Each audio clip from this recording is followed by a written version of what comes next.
அந்த நம்பிக்கையை குறைச்சிடக்கூடாது அப்படிங்கிறதுக்காக அந்த ஒரு 2-3 வருஷம் நீங்க பாத்தீங்கன்னா அவ்வளவு பதிவுகள் நான் என்னோட யூடியூப்ல கொடுத்துருக்கேன்.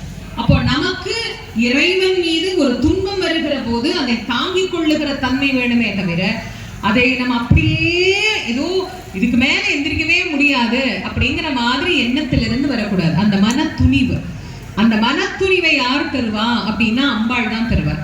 என்னுடைய பதிவுகளிலேயே ரொம்ப வைரலா போன சில பதிவுல ஒண்ணு இருக்கு.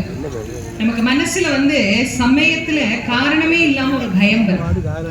அது என்ன பயம்? மரண பயமா, இல்ல வருமானத்துல பயமா, இல்ல ஆரோக்கியத்துல பயமா, என்ன பயம்னு கூட சொல்லவே தெரியாது. அந்த மாதிரி ஏதாவது ஒரு பயம் இருக்கும். தூக்கம் வராது, ராத்திரியில தூக்கம் வராது, சரியா சாப்பிட முடியாது, அப்படியே மனசு ஒரு மாதிரி ஏதோ ஒரு யோசனையில இருந்துகிட்டே இருக்கும், ஒரு பயத்துல இருந்துகிட்டே இருக்கும். அந்த மாதிரி எல்லாம் இருந்தா நான் எளிமையா உங்களுக்கு ஒரு யோசனை சொல்றேன். நேரா பக்கத்துல சிவன் கோயில் இருந்தா அங்க போங்க. அங்க துர்க்கை இருப்பா. ஒண்ணு சிவதுர்க்கையா இருக்கும், இல்லைன்னா விஷ்ணு துர்க்கையா இருக்கும், ஏதோ ஒரு துர்க்கை. அந்த துர்க்கை சன்னதியில முடிஞ்சா ஒரு நெய் விளக்கு, இல்லைன்னா ஒண்ணுமே பண்ண வேண்டாம், பேசாம போய் நின்று ஒரு 5 நிமிஷம் அந்த துர்க்கைய பாருங்க. ஒன்றும் பண்ண வேண்டாம், ஒரு 5 நிமிஷம் நேரா போய் துர்க்கை சன்னதியில நின்று அவளை பார்த்துட்டே இருந்தீங்கன்னா போதும்.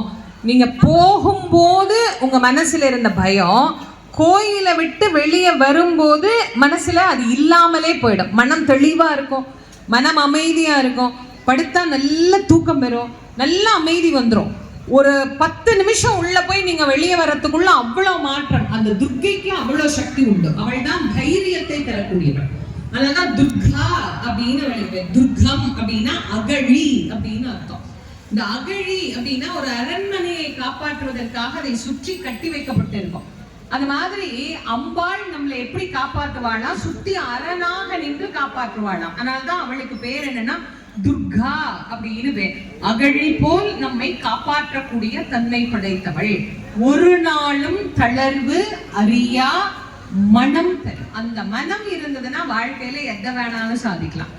துணிந்து விட்டால் தலையில் எந்த சுமையும் தாங்கலாம் அப்படின்னு ஒரு கவிஞர் எழுதியிருப்பார். அது மாதிரி மனசுல அந்த துணிவை தரக்கூடியவள் அம்பிகை. அந்த தைரியம் வந்துருச்சுன்னா எதை வேணாலும் நம்மளால செய்ய முடியும் அப்படின்னு. ஒரு நாளும் தளர்வறியா மனம் தரும், தெய்வ வடிவம் தரும்னு இந்த தேஜஸ்னு சொல்லுவாங்க. சில பேரை பார்த்தா பார்த்துட்டே இருக்கலாம் போல தோணும், சில பேரை பார்த்தா இதையெல்லாம் ஏண்டா பார்த்தோம்னு தோணும்.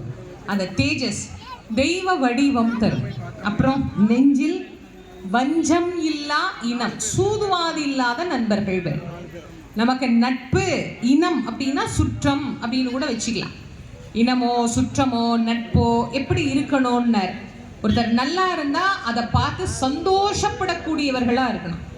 ஆனா இன்னைக்கு பல பேருக்கு சுத்தி இருக்கிறவங்க அப்படிதான் இருக்கிறாங்களா அப்படின்னு கேட்டா, நண்பர்களாவது வெளியிலிருந்து வந்தவங்க, ஆனா உறவே அப்படி நினைக்க மாட்டேங்கிறேமா அப்படின்னு தான் இப்ப நிறைய பேர் சொல்லுவாங்க.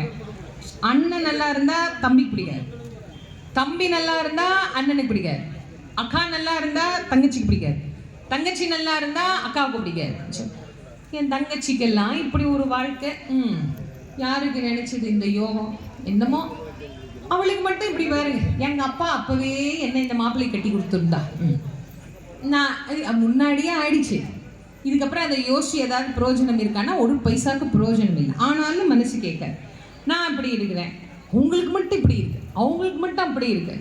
அந்த சுற்றி இருப்பவர்களை எப்படி வைத்து கொள்ள வேண்டும், யாரை சுற்றமாக வைத்து கொள்ள வேண்டும்? நல்லா இருந்தா ஐயோ பாவம் எவ்வளவு கஷ்டப்பட்டான், இப்பயாச்சும் கடவுள் இவனுக்கு நல்லது பண்ணியிருக்கிறாரே, நல்லா இருக்கணும் அப்படின்னு நினைக்கிறவன பக்கத்துல இருக்கணுமா? ஐயோ இவன் நல்லா இருக்கிறானே அப்படின்னு நினைக்கிறவன பக்கத்துல வச்சுக்கவே கூடாது. அம்பாள் அப்படி வச்சுக்கவும் விட மாட்டாளாம். அதனால்தான் அம்பாளை பிரார்த்தனை பண்ணினா இந்த மாதிரி ஆளெல்லாம் பக்கத்துல அண்ட விடாமல் அவளே என்ன பண்ணுவாளாம், அகற்றி விடுவாளாமா. அதனால்தான் அவர் சொல்றாரு, நல்ல இனம், நல்ல சுற்றம், நல்ல உறவு, நல்ல நட்பு, அப்படி எல்லாவற்றையும் தருவாள். தெய்வ வடிவம் தரும், நெஞ்சில் வஞ்சமில்லா இனம் தரும், நல்லன எல்லாம் தரும். எல்லாருக்கும் ஒரே நல்லது வாய்க்குமான்னா வாய்க்காது. இப்போ ஒருத்தருக்கு நல்லதுன்னா அது இன்னொருத்தருக்கு நல்லதா ஆகுமா அப்படின்னு கேட்டா ஆகாது. ஏமா நல்லதுன்னா எல்லாருக்கும் நல்லது தானே. இப்போ மழையை நல்லது இல்லைன்னு யாருமே சொல்ல மாட்டாங்க. உலகமே மழையை நல்லதுன்னு தான் சொல்லும். வள்ளுவர் மழையை அமிர்தம்னு கூட எழுதினார். மழை மாதிரி ஒரு உயர்ந்த பொருள் உலகத்திலேயே இல்லை அப்படின்னு எல்லாருமே சொன்னாங்க. ஆனால் மழை பெஞ்சா சில பேருக்கு பிரச்சனை, சில பேருக்கு ஆகாது. ஒரு ஊரில் 2 பேர் பிள்ளையாருக்கு போய் தேங்காய் உடைச்சாங்க. ஒருத்தர் போய் தேங்காய் உடைச்சார், ஒரு விவசாயி. பிள்ளையாரப்பா அப்படியே எல்லாம் அப்படியே வானம் பார்த்து நிற்கிது பயிரெல்லாம், ஒரு மழை பெஞ்சா எல்லாம் அப்படியே தழிச்சுக்கும், இன்னைக்கு ஒரு மழையை கொடுன்னு ஒரு தேங்காய் உடைச்சிட்டு போனார். ஒரு 10 நிமிஷம் கழிச்சு இன்னொருத்தர் வந்து தேங்காய் உடைச்சார். தேங்காய் உடைச்சிட்டு பிள்ளையாரை பார்த்து சொன்னார், பிள்ளையாரப்பா இன்னைக்கு தான் சூளை போட்டிருக்கிற. அவர் செங்கல் வியாபாரி, சூளை போட்டிருக்கிற, இன்னைக்கு தான் சூளை போட்டிருக்கிறேன். ஒரு 2 நாளைக்கு மழை தண்ணி இல்லாமல் இருந்தா ஏதோ நான் போட்டதெல்லாம் அறுத்து காப்பாற்றிக்குவேன் கடவுளே அப்படின்னு ஒரு தேங்காய் உடைச்சிட்டு போயிட்டார். இப்போ எந்த தேங்காய்க்கு பிள்ளையார் பதில் சொல்ல போறார்? நம்ம நினைச்சுக்கிறோம் மழை நல்லது, எல்லாருக்கும் மழை பெய்யலாம். ஊருக்கே மழை பெய்யும் போது ஒருத்தருக்கு மழை பிடிக்கல இல்லை. அப்போ யாருக்கு எது நல்லதோ அதுதான் தேவை. எல்லாத்துக்கும் எல்லாம் நல்லது இல்லை. நாம அப்படி நினைச்சுக்கிறோம். பல பேருக்கு இன்னும் ஒரு சாப்பிட போகும்போது கூட அவங்களுக்கு ஒன்று பிடிக்குமே அப்படின்னு யோசிக்கவே மாட்டாங்க. நான் நிறைய பேரை பார்த்துருக்குறேன். கணவன் மனைவி குழந்தைங்க எல்லாரோடையும் சாப்பிட வந்தா இந்த பிள்ளைங்க எல்லாம் அதுங்களுக்கு பிடிச்சதெல்லாம் ஆர்டர் பண்ணும். இந்த மனைவி ஏதாவது வாயை திறந்தா ஆர்டர் பண்ணலான்னு நினைக்கும் போது வீட்டுக்காரர் சொல்வார், சப்பாத்தி சொல்லிடுங்க, நாங்கள் 2 பேரும் ஷேர் பண்ணிக்கிறோம். இப்போ அந்த அம்மா உன்னை கேட்டாளா நான் ஷேர் பண்ணிக்கிறேன்னு? அவள் சப்பாத்தி சாப்பிடணுங்கிற ஐடியாவிலே கிடையாது. அவளுக்கு சப்பாத்தியே பிடிக்காது. அவளுக்கு அதை இன்னைக்கு அப்படியே பிடிச்சாலும் இன்னைக்கு சாப்பிடணுங்கிற மூடு இல்லை. ஒரு வீட்டுக்காரர் சொல்வார், நம்ம 2 பேரும் ஷேர் பண்ணிக்கலாம். அந்த அம்மா இல்லை பரவாயில்ல, நான் இன்னைக்கு இட்லி சாப்பிடலாம். இல்லை முதல்ல இதை சாப்பிடுவோம், அப்புறமா அதை சாப்பிடும். அவங்களுக்கு என்ன நல்லதோ அவங்க சொல்லிக்குவாங்க, நமக்கு என்ன நல்லதோ நாம் அதை சொல்லிக்குவோம்னு. ஒரு கணவன் மனைவிக்கு கூட அந்த புரிதல் வரலை அப்படின்னா அடுத்தவங்களுக்கு எப்படி அந்த புரிதல் வரும்? ஆனால் அம்பாள் என்ன பண்ணுவாளாம், யாருக்கு எது நல்லதோ அதை தனித்தனியாக கொடுத்துருவாளாம். அப்போ அவள் எப்பேற்பட்ட கருணையானவள்னு பாருங்க. அவரவருக்கு எது நல்லதோ அந்த நல்லதை அவரவர் பெற்றுக்கொண்டு அவரவர் மகிழ்ச்சியாக வாழணும் அப்படிங்கிறது தான் அம்பிகையினுடைய எண்ணமா. அதனால தான் அவர் சொன்னார், அவரவருக்கு உரிய பொருளை நீங்க பிரார்த்தனை பண்ணுங்க, அம்பாளே அதை அருளி செய்து விடுவாள். நல்லன எல்லாம் தரும். யாருக்கு தரும்? அதுதான் பிரச்சனை.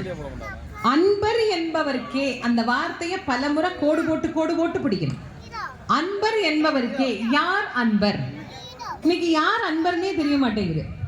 10 நாள் கோயிலுக்கு போனா தானே பக்தன் அப்படின்னு முடிவு பண்ணிட வேண்டியது.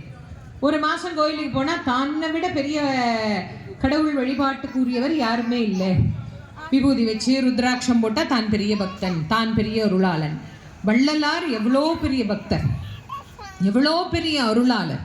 முருகப்பெருமான நேருக்கு நேராக தரிசனம் பண்ணவர்.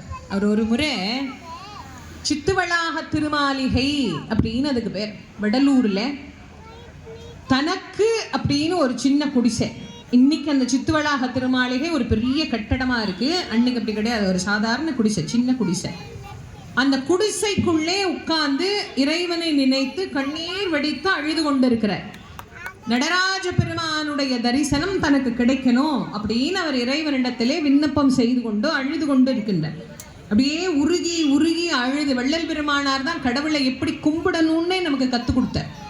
கடவுளை எப்படி வழிபாடு பண்ணணும் அப்படின்னா நம்மெல்லாம் இப்போ அந்த வழிபாட்டை மறந்தே போயாச்சு. கோயிலுக்கு போகிறோம், ஏதோ அப்படியே போகும்போதே பக்கத்தில் என்ன வாங்கணும், எதிர்த்தாப்பில் என்ன வாங்கணும், அதை என்ன வாங்கணும், இது என்ன வாங்கணும்னு எல்லாம் வாங்கிடுவோம். சரி, வாங்கினதோட நேராக போய் சாமியை பார்க்க ஆரம்பித்தா அதுக்கப்புறமா அது சாமியவே பார்ப்போமா? அதெல்லாம் கிடையாது. அப்படியே போகும்போதே லைனில் யார் அங்கே போகிறா, யார் இங்கே போகிறா, யார் என்ன செய்கிறா, இதெல்லாம் பார்த்துட்டே போவோம்.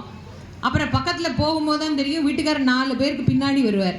நான் உங்களை கூட தானே வர சொன்னேன், ஏன் பின்னாடியே வரீங்க? இல்லை இந்த அம்மா முன்னாடி வந்துட்டான்னு.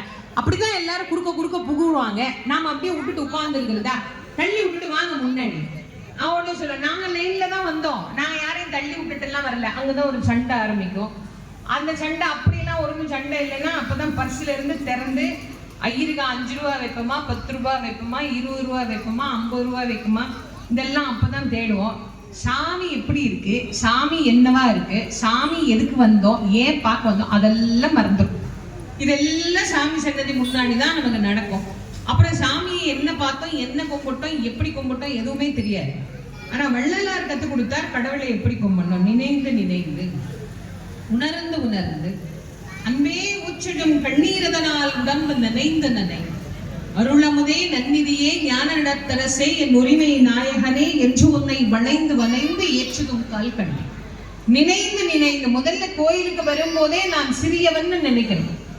நான் சிறியவன் நினைச்சாதான் இறைவன் பெரியவன் என்கின்ற எண்ணம் வரும். அந்த பணிவு வரணும். கோயிலுக்குள்ள வரும்போதே கோயிலுக்குள்ள ஏதோ ஒரு தெய்வீக தன்மை இருக்கு. அது உள்ள வருகிற போதே நம்மை தூய்மைப்படுத்தி அனுப்புகிறது. அதனால்தான் அவர் சொல்றார், உணர்ந்து, அது உடலால் உணர்தல், உள்ளத்தால் உணர்தல், ரெண்டு உணர்தலுமே அங்க நடக்குது. உணர்ந்து உணர்ந்து அதுக்கப்புறம் அந்த உணர்ச்சி எப்படி மாறும்? நெகிழ்ச்சியாக மாறும். நெகிழ்ந்து நெகிழ்ந்து உடல் குறுகி உள்ளம் அப்படியே நெகிழ்ந்து போய் நெகிழ்ந்து நெகிழ்ந்து அந்த நெகிழ்ச்சிக்கு பிறகு ஒண்ணு நடக்கும். அன்பே ஊற்றிடும் கண்ணீரதனால் உடம்பு நனைந்து நனை. இறைவனை பார்க்கிற போது அப்படியே கண்ணிலிருந்து பெருகி வருகின்ற ஆனந்த கண்ணீர். கண்ணினுடைய நுனியிலிருந்து வருவது அழுகை கண்ணீர். அடியிலே